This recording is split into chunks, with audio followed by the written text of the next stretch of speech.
The Missing Children Incident. Chapter 1. Fazbear's Family Diner.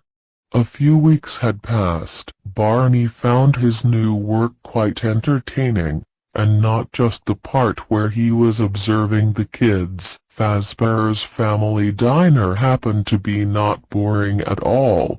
In fact, it was so much better than his previous job. He was a security guard in a rundown hotel. He had quit his job 3 weeks ago because he couldn't stand his boss' condescending behavior. It wasn't a lot of thing he had to do here. Mostly he was just walking around, warning loud customers to settle down, and helping the waitresses open the bottled drinks. Sometimes he helped the other employees get in the suits of the diner's mascots or fix some minor errors of the robots on the stage. Bigger problems were rare, but did in fact happen, like when a drunken hobo was pissing near the entrance, or when a kid's finger got trapped in the jaws of a toy rabbit, which he took from the prize corner, without paying for it. The atmosphere was happy, the other employees were friendly and nice, and because Barney's nature was also friendly and inquiring, he was very well liked. They had to wear a uniform. That was the rule. Shirt, tie, jacket and elegant trousers was the dress code for the security guards. And since the restaurant's main color was purple, the uniforms came in different shades of the color. Barney liked his uniform. It was more elegant than his own clothes and he liked that he looked good. He actually liked purple, and now his clothes matched his car's color. But the kid-friendly and happy diner had a darker side too. Barney was surprised and amused in the same time how easily the directors hush up and keep in secret the scandals about their company. The Fazbear's Diner was only running for a few years, but in that amount of time 2 tragic deaths happened while on the job. Barney was informed about the details by his guard colleague, Scott, who was quite a chatterbox. That was probably why he was put in charge of answering all the phone calls. He knew about every rumor, and he shared them with everyone immediately. He talked all the time, even when he had nothing to say. It was a bit tiring sometimes, but he knew every member of the Fazbears, so he had insider information about the horrible accidents. It happened back then when the directors came up with the idea of the spring-lock suits, explained Scott. They couldn't make real robots since the AI was pretty crappy back then, so the mascots had little to no movements. But with a spring-lock suit a person can get inside, move around the place cheering up the children, and then get out once the suit is back on stage, leaving it there to sing and nod by itself. "You don't have to introduce them to me," said Barney. "Kyle was strutting around in the Fredbear suit yesterday, and guess who was helping him to put it on? Me, of course."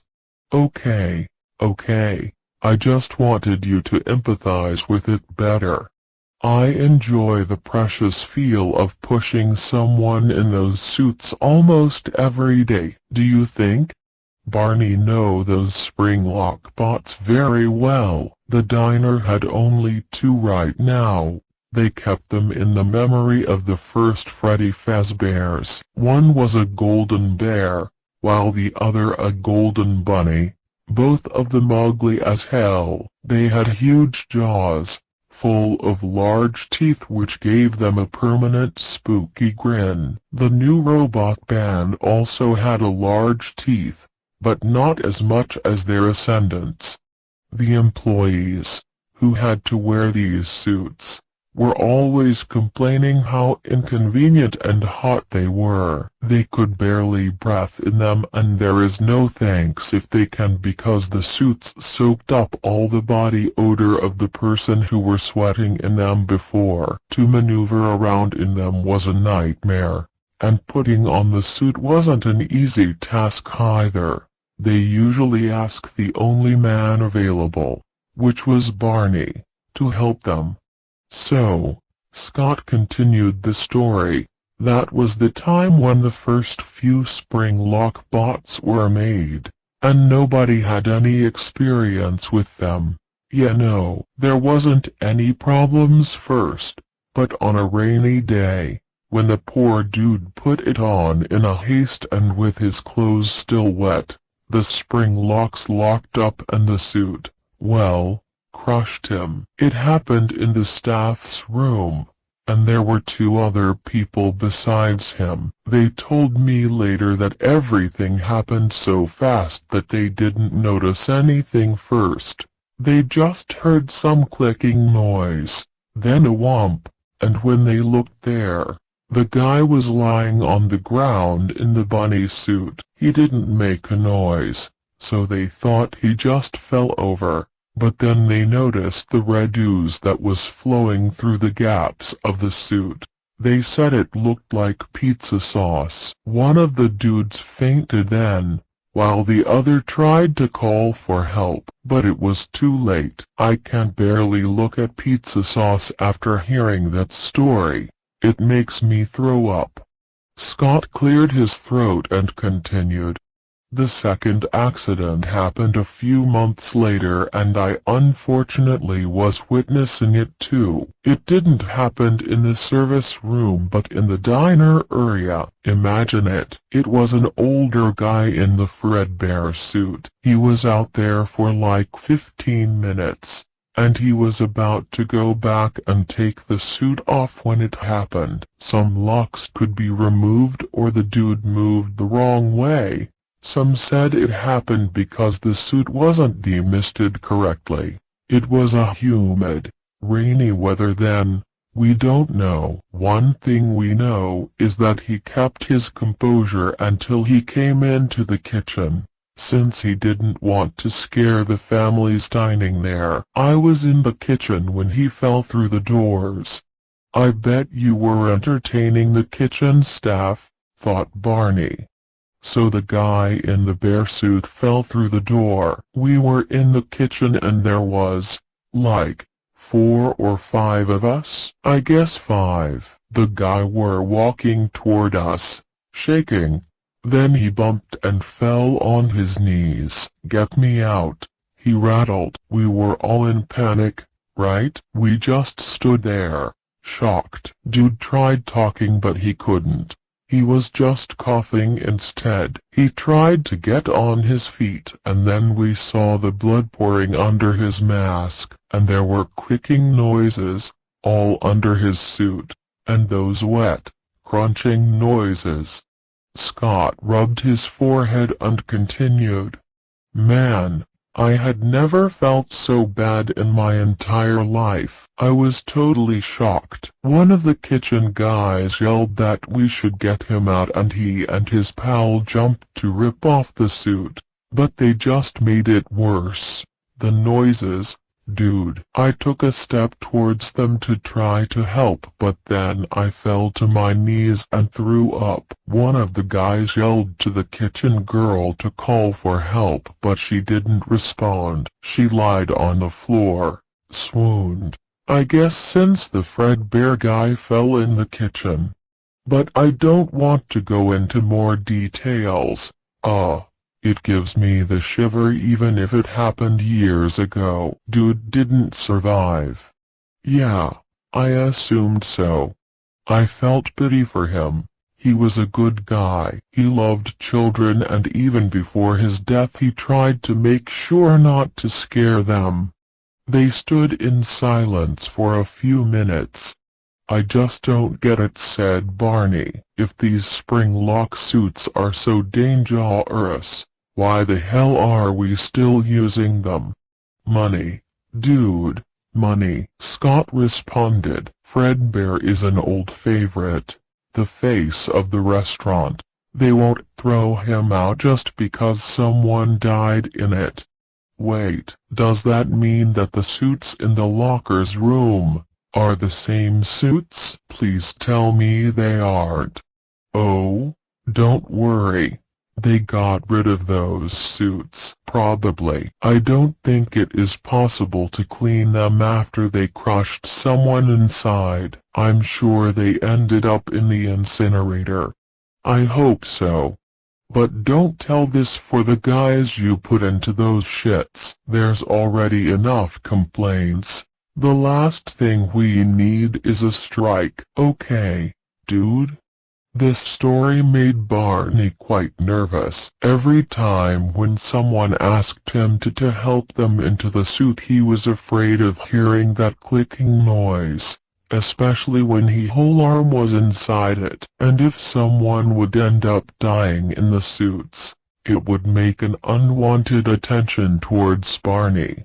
After killing the little girl, he was sure the police would come knocking at his door any day. He had to log in the diner after 5 days of the job interview, so he just sat at home for 5 days, barely went out. He just sat there jumping at every little noise, and biting his nails. He cursed himself. How could he be so reckless? And he was much more jumpy after the murder. The heat was over, but the worries remained. He almost changed his mind and didn't log in at the work, but common sense took over. It would be suspicious, and it would be useless. Scott winded his way into his heart right on the first day when he told about that the police was asked around about the little girl who sometimes walked into the diner, but they found nothing. It was later revealed that Barney's victim's name was Patricia Mayflower, and her disappearance wasn't reported for 2 days. She lived in the poor side of town with her bitter, depressed mother who was still mourning her husband that died 6 years ago, and she didn't notice that her daughter didn't come home after school on Friday. She thought she slept by her friend's house, so no one really knew where or when the girl vanished. Fazbear's was only an option. They thought it is more possible that she went missing around their neighborhood. It was known that drug dealers meet there sometimes. The containers were hauled away Friday night and nobody noticed the small corpse that resided inside. Barney's name wasn't mentioned along the case, but it was a good lesson for him. Never be sloppy again. Even though ...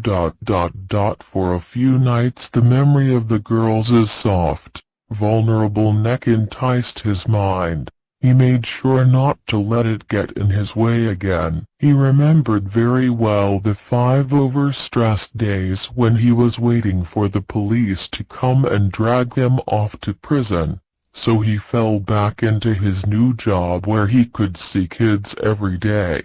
Though Patty's missing case couldn't be linked to the restaurant, another tragic incident could. It happened a little while after Barney joined the crew, but he didn't hear about it. Actually, only a very small percent of the employees knew anything about this case. A 6-year-old boy suffered a horrible injury at his birthday party. His head got stuck in Fredbear's mouth, who were singing on the stage, and it didn't notice the boy in its mouth. It just kept singing and its huge jaws crushed the little boy's skull.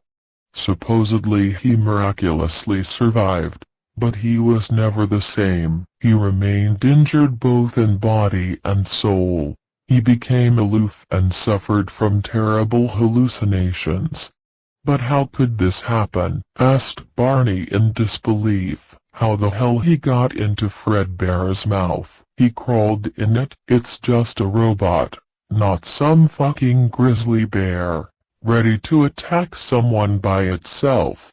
I have no idea. Scott shrugged his shoulders. I was told that the boy was found in Fredbear's mouth hanging from his head. There were eyewitnesses, the boy's brother and the brother's friends. They said that the boy persisted on looking into Fredbear's mouth. And they just let him? Some say it wasn't an accident at all, said Scott while pouring some coffee in his cup. They say the big boys were mocking the little guy because he was crying a lot and they wanted to scare him, so they took him near the robots. Yeah, nice prank. Wait, did you just say he was always crying? I think I know who you are talking about. There was a kid who always went into tears when his mother took him here. Barney was good in recognizing faces if it was about kids. Yes, that's him. Scott nodded. Even though he hated the animatronics, he always carried around a Fredbear plush. So that's why I didn't see him lately around. Poor little guy. He didn't even want to look inside the animatronic's mouth. Maybe. But it's not something that we have to decide, said Scott. We will probably never know what really happened. When I last saw one of the big boys, he seemed pretty sad. So maybe, just maybe, they are not guilty. Oh, come on. There is something going on at table 8. Check it out. Barney walked over to the table where a teen couple was arguing very loudly. After Barney diffused the situation some, the girl yelled at her boyfriend that the relationship was over and ran out the restaurant crying. The boy muttered an apology as Barney consoled the heartbroken boy. As Barney walked away from the table, he suddenly froze in place. While he was taking care of the couple, a group of kids entered the diner, among them the girl with brown hair, the same girl he saw that day when he entered the restaurant, the one who made him apply for this job in the first place. He had only seen her a few times after that day, but only from a distance and for a short time. He tried not to think about her, but seeing her again made his heart pound and his stomach heat up. The group was laughing as they walked towards him, unable to think of anything. Barney stood there frozen like a statue. All he could do was stare at them as they passed right by him. Among the group of friends was another girl, a blonde one, and 3 boys. The youngest boy looked like he could be related to the brown-haired girl. The similarity in both the eye and face shape made Barney's throat dry just thinking about it. The kids paid the man no attention as they walked past him, chatting away. He could feel their clothes brush against his as the children walked away. He also heard one of the boys called the brown-haired girl Betty. Betty ... What a wonderful name. Barney's body trembled as he hurried back to his security desk. Nobody noticed a thing, fortunately. Though there wasn't anything to notice actually. It wouldn't be a good look to let any other employee see his unnatural interest towards kids. To keep himself busy, he started organizing the diner's brochures, but his mind kept going back to Betty. The more he heard her name and saw her face, the more he desired to have her. He wanted to feel her tiny bones under his fingers, her fragile body squirm in agony and see her sparkling eyes become dark and lifeless, and her sweet little voice, begging to him and only to him, for mercy. But not now. He wanted to take his time and enjoy every moment, not rush it like he did with Patty. Plus he also didn't want to get caught because he was too impatient. And as a second thought, It would be even better to lay his hands on the whole bunch. It would be easier too, since it seemed they were always together. Betty's brother looked so much like his sister that it was really exciting. It would be quite a wonderful experience to kill them all, one by one, before moving on to his final victim, Betty.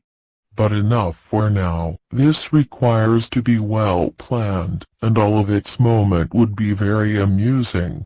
No doubt, it will take weeks, or more likely, months. But it will be a pleasure, and the end results will be very satisfying.